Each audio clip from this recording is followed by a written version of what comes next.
Hello guys, welcome to Logic Hub. In this video we can find the value of this question, which is 2 divided by 1 over 25 times 5.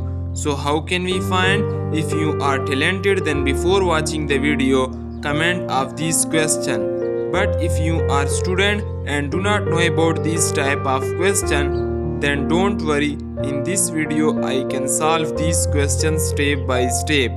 Okay guys, so first of all, whenever we change division to multiplication according to KCF rule, where K stand for keep, C stand for change and F stand for flip, we can write it as 2 multiply by 25 times 50.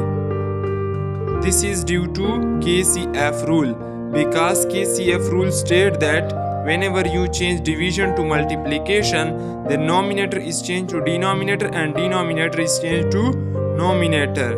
Now guys, in next step, 2 times 25 equals to 50.